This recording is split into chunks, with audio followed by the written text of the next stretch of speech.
సూర్యాపేట జిల్లాలో చోరీకి గురైన మొబైల్స్ను బాధితులకు అందజేశారు ఎస్పీ నరసింహ. ఇక సిఈఐఆర్ పోర్టల్తో దాదాపు 115 మొబైల్స్ను రికవరీ చేశామని అన్నారు. ప్రజలు అప్రమత్తంగా ఉండాలని సూచించారు. సిఈఐఆర్ పోర్టల్లో నమోదైన 2250 సెల్ ఫోన్లను 115 ఫోన్లను రికవరీ చేశామని అన్నారు. ఫోన్లను రికవరీ చేసిన ఐటీ విభాగానికి అభినందనలు తెలిపారు.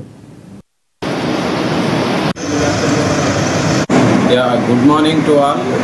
అందరికీ నమస్కారం. ఈరోజు సూర్యాపేట జిల్లా పోలీస్ ఐటీ విభాగము, అదేవిధంగా సిసిఎస్ క్రైమ్స్ విభాగము, అదేవిధంగా లా అండ్ ఆర్డర్ పోలీస్ అందరూ కంబైన్డ్గా మే నెలలో మనం ఇచ్చినటువంటి స్పెషల్ టాస్క్ ఎవరైతే సూర్యాపేట జిల్లా వ్యాప్తంగా మొబైల్ ఫోన్స్ పోగొట్టుకున్నారో వాళ్ళందరూ ఈ CEIR portal, central equipment identification register పోర్టల్లో నమోదు చేసుకున్నటువంటి వ్యక్తుల డేటాను మనం సేకరించి ఈ ఫోన్లు ఈ డేటా ప్రకారం ఎవరి చేతిలోకి వెళ్ళినాయి అని మనం ట్రాకింగ్ చేయడం జరిగింది.